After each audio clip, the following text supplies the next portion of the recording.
any of you. Where are you? Can y'all see the screen? Yeah, we can see the screen. It might have minimized your Zoom window in the right-hand corner. I don't know what you're looking at, Yeah, I can't see you guys. Okay.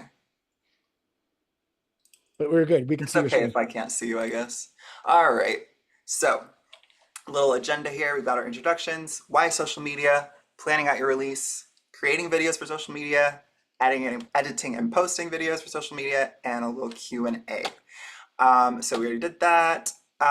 So why social media? As Susie Cool was saying, like, you know, I'm doing all this stuff, trying to raise awareness, and then I end up with 12 people, right?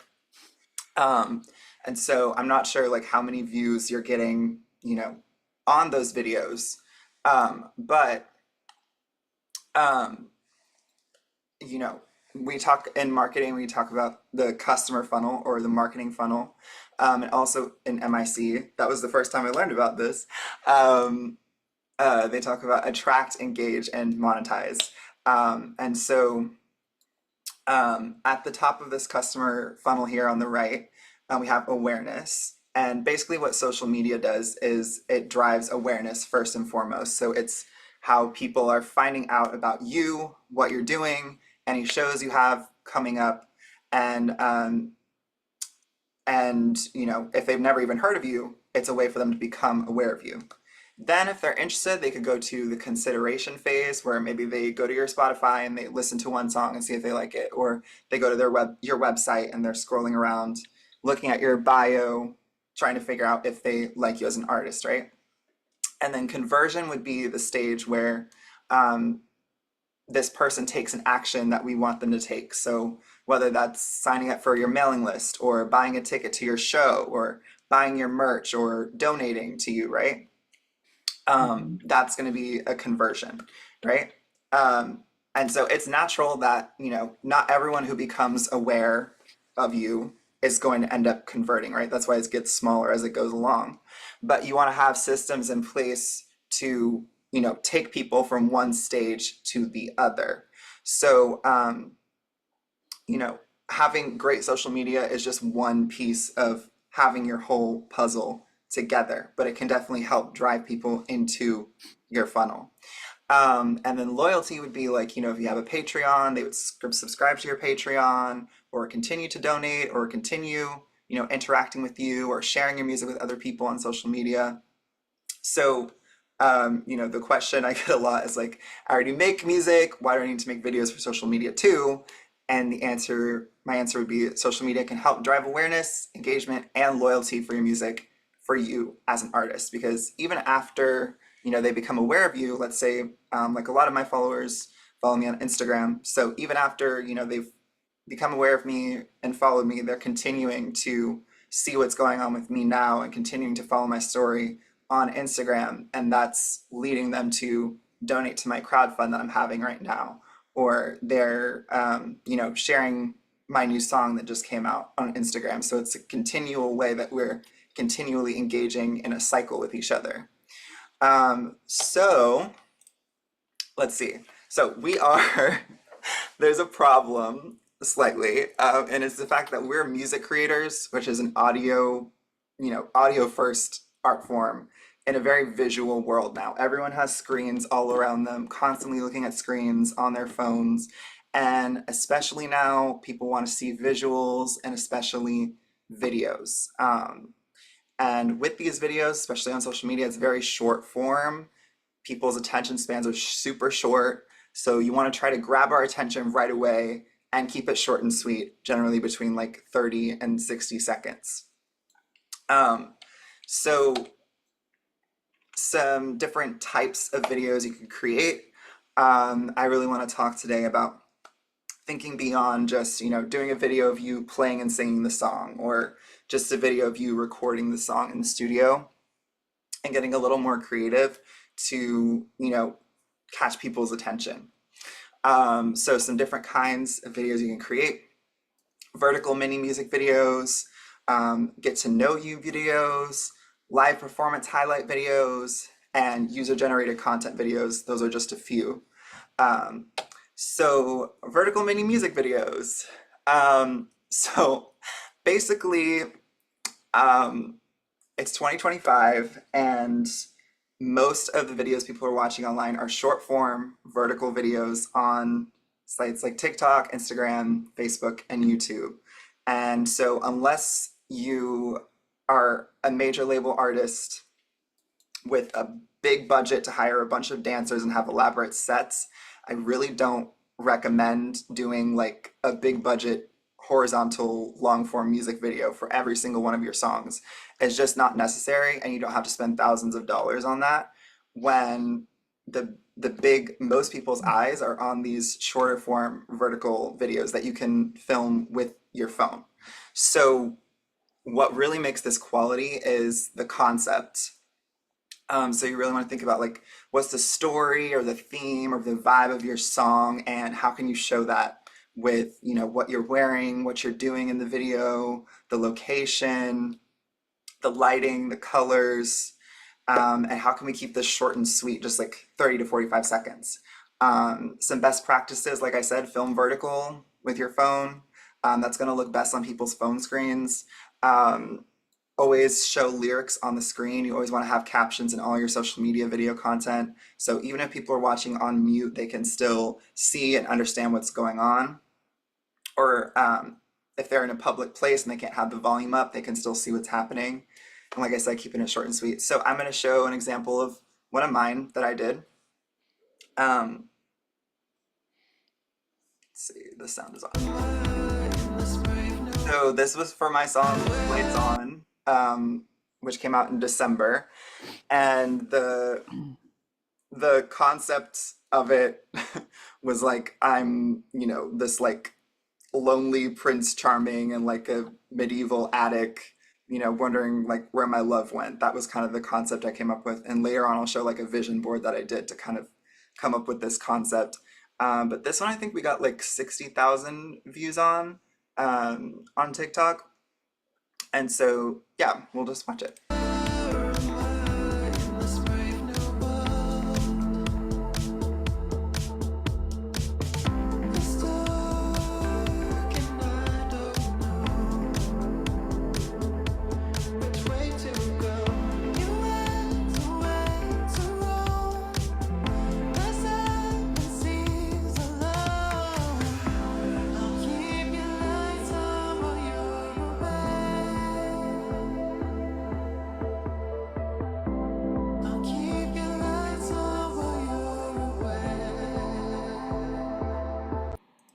Yeah, so that was an example of vertical mini music video. There's many, many more.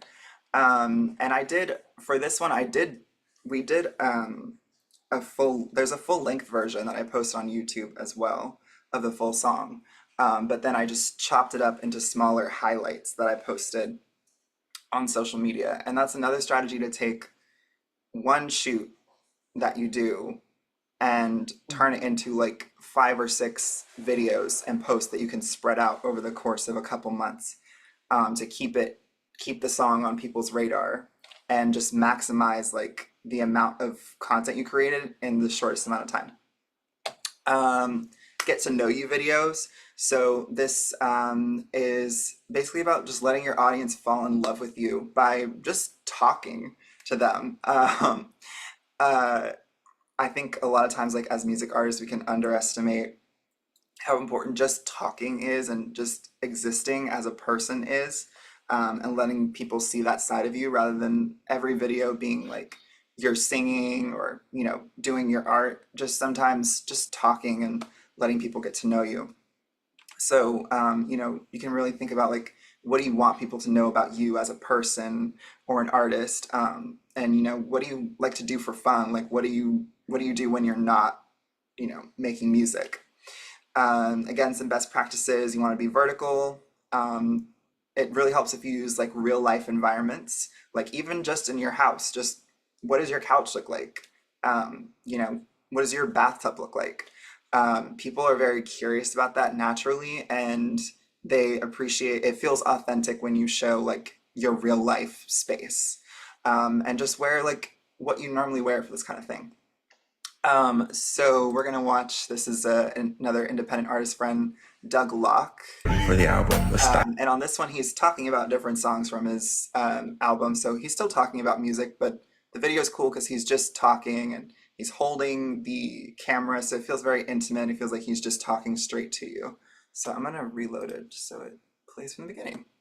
Actually, the last song written for the album was Style on Fleek, which that was fun because I got to kind of explore, you know, I'm from Houston, Texas, so it's got more of like a dirty South kind of swag to it. And again, you know, it was inspired by the meme, we in this bitch finna get crunk, eyebrows on fleek, the fuck. I love that because there was such a levity, but at the same time, yeah, I love fashion. I love using the body as a canvas, and to sort of take this soundscape that was new to me, and then take this sort of irreverent phrase, but also kind of make it this sort of anthem where it's like, you know, I'm gonna do me. I'm gonna dress how I want. I'm gonna be who I want in this world. Felt very empowering and very fun. And so that was a really fun track to sort of close it out because it was also just a nod to another sound that I like. So Blue Heart it's a special. Cool. Yeah, I would have probably cut it there just for length, but yeah, I love just getting to know him in that moment, and you know why he created that song. Let's see. So live performance highlight videos. So you know, you're doing shows, right? And you know, it's always great if you can get your show filmed. Um, and you know, a lot of times people are filming the show horizontally so you can see everything that's happening. But one thing I really recommend is having like a second camera or another person filming close-ups and vertical with a camera or with a phone. And those end up being a lot easier to use for social media. And for these highlight videos, like, you know, let's say you did an hour-long show, you could get like, you know, three highlights, three little 30 to 45-second highlights from each song. Unless they did 10 songs, that's like, well, it's probably might be too many highlights from one show, but let's say like from one show you could get like 10 to 15 highlight videos that you could spread out over the course of a few months on your social media calendar to promote your future shows. So rather than just posting one long video, you're chopping it up and just showing the best moments from that. So this is an example from Moi. So on this video, I did have, this was our second camera, and this was a vertical close-up near the stage.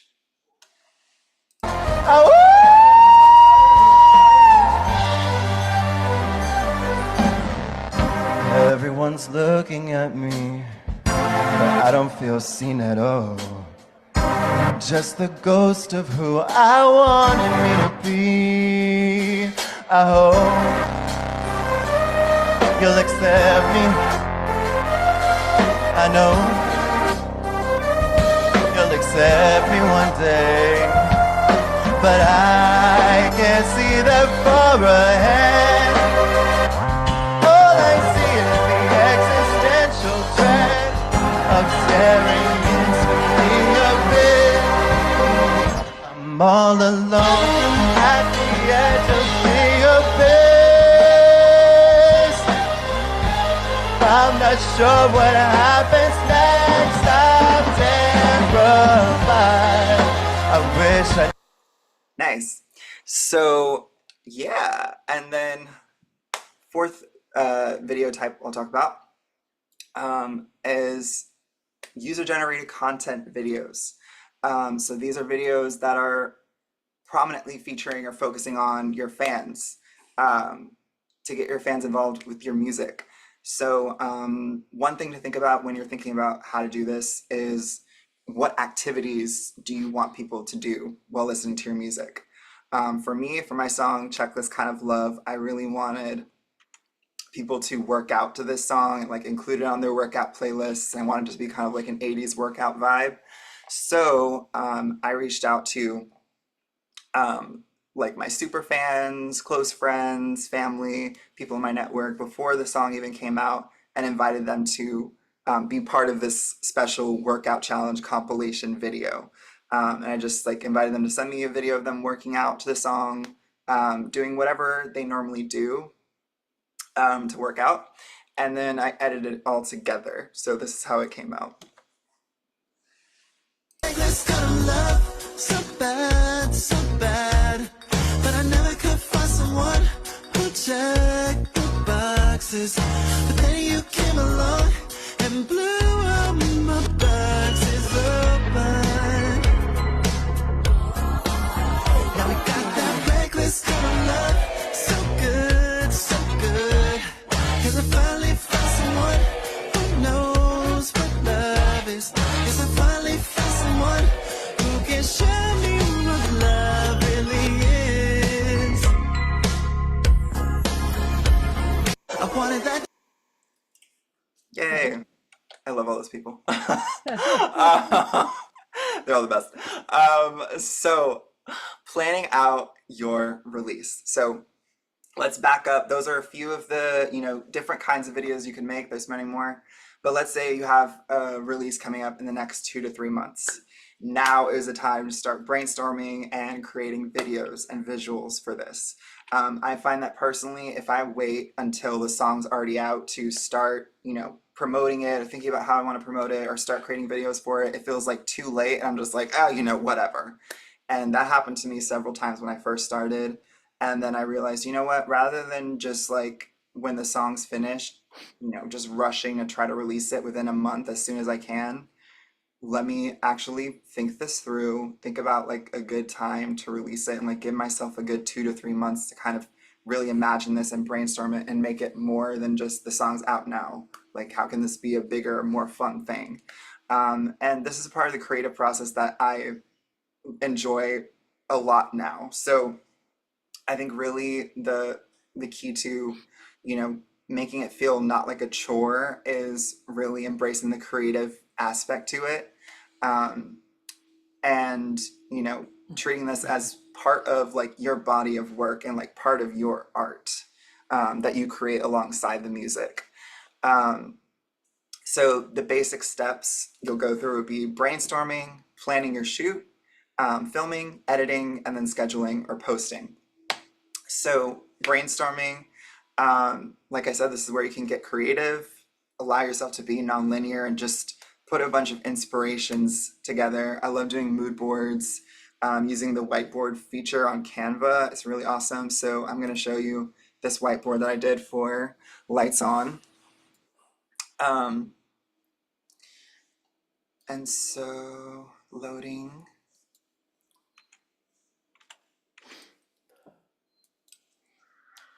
So yeah, so for the cover art, I like to really, get inspired by like similar artists or, similar songs, or artists that inspire me. So for this one was like a very much like the Weeknd vibe. So I looked at a lot of like the Weeknd's cover art, also Troye Sivan, George Michael. There's kind of like a sci-fi element to it as well. And then I was also thinking about candles because like, it's called Lights On. I'll keep your lights on while you're away. So this was also like in the fall and ended up coming out in the winter. So I felt like candles would like be kind of like on people's mind at that time.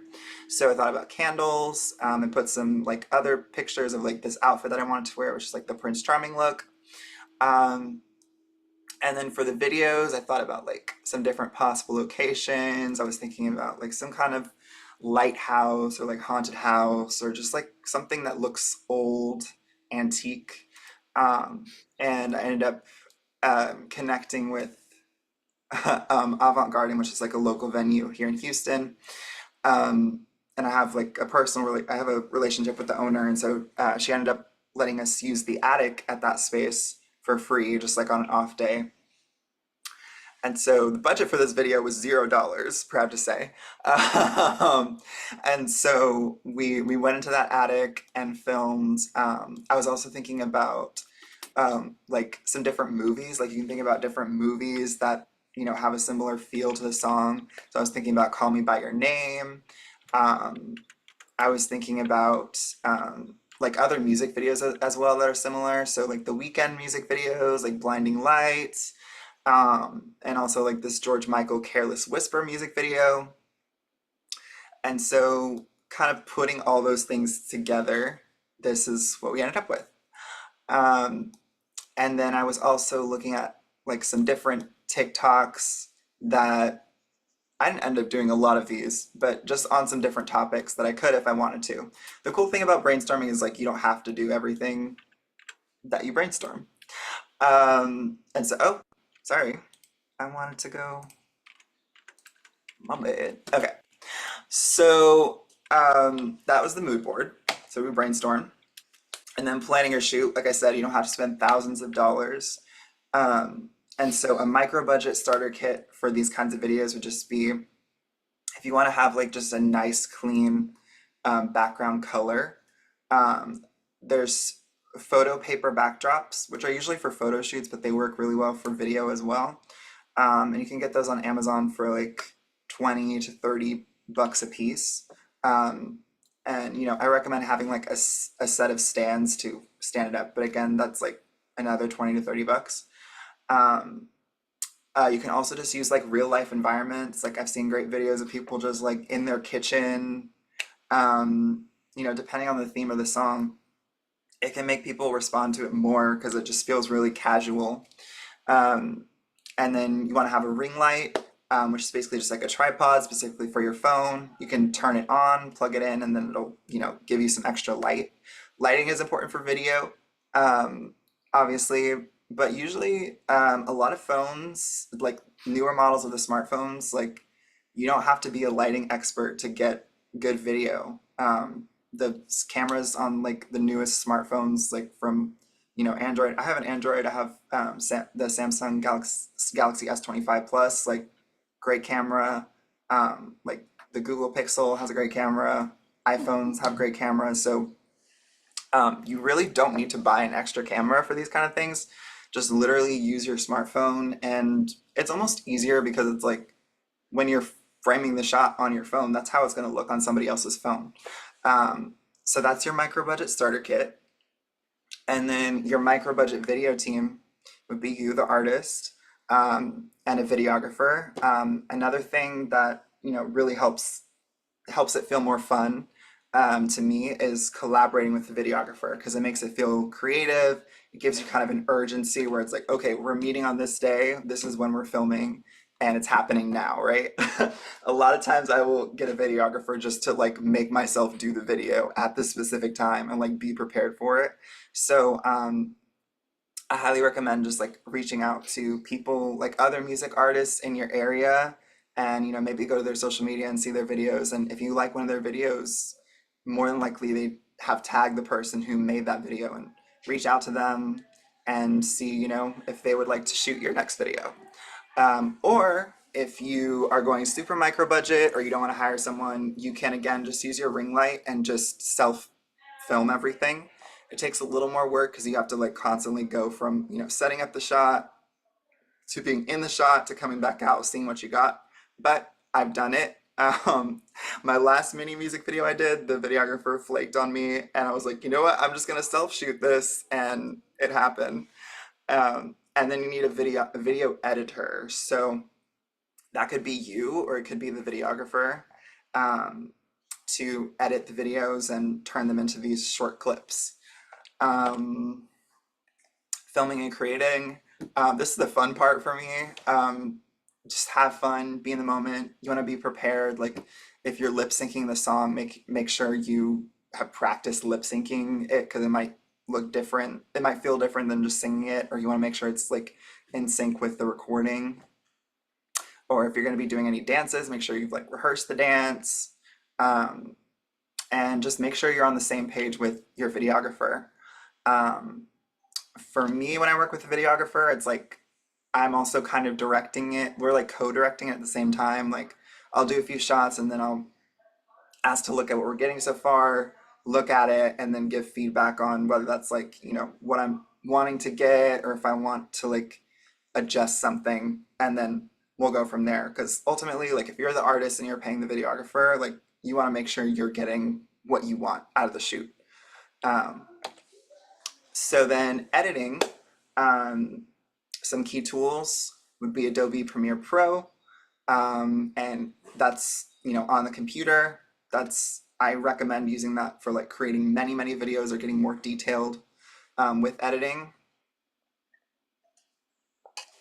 And then CapCut is a great app that you can use on your phone to add captions and edit videos for social media as well. Um, a lot of people like to use CapCut for social media. It's great. I just think for me, if I'm gonna be doing like batch editing and I'm editing like 10 videos in one sitting, I'd rather do it on my computer where I have like more tools and more things. Like if I'm gonna do everything on my phone, it's frustrating. Uh, but for little short things like on the go, CapCut is also great. Best practices, like I said, is when you're editing, you can make that long form video for the whole song, but also create little highlights that are just like 30 to 45 seconds, so you can maximize like what you're creating from that one shoot, and always add captions. Okay, scheduling and posting. So the other thing that can be really tedious and draining for people, doing social media is constantly remembering like, oh God, I gotta post now and I gotta write this post and like I'm trying to do this other stuff and oh God, I forgot to post this, whatever, right?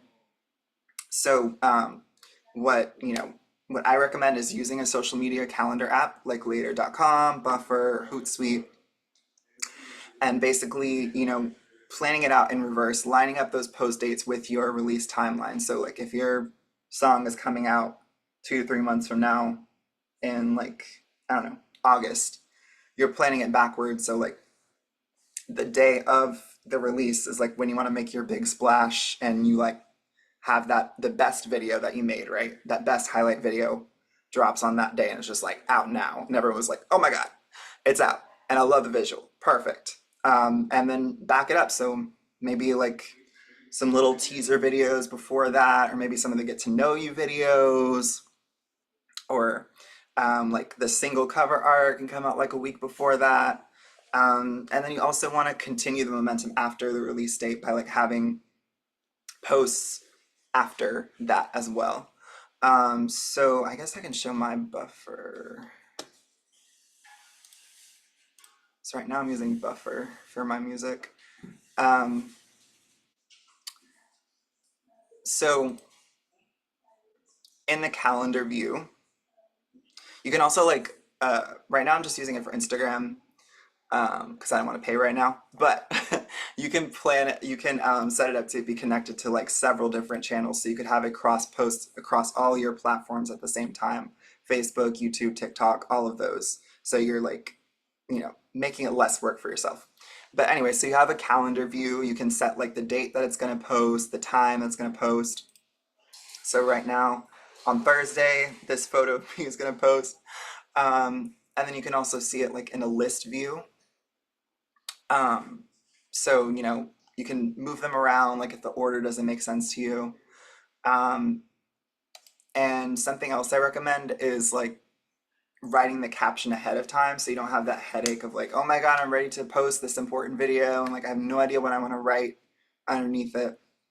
If you write all this stuff ahead of time, it can really save you a headache and help you to have everything be cohesive. And you can also add the hashtags ahead of time, so you don't have to be thinking about that either. And you can set posts to be either automatic or send you a notification. Like let's say you still hadn't written the caption yet, you can just have it send you a notification at that time for you to complete the post. Or it can just be automatic. I really like automatic because it just goes up without me thinking about it. So yeah, that's scheduling. And then, yeah, if you want to work with me on your social media, that's another way to, reduce burnout, reduce exhaustion, and just overall feel better about it, is making it more collaborative. So right now I'm working with several social media clients, mostly in the nonprofit world. But I would love to start working with some music artists on social media. I can help with brainstorming and planning, video creation. That would be in person in LA, moving there next week. I can do video editing remotely from anywhere, and I can also do social media management remotely from anywhere. So yeah, now it's time for our Q&A.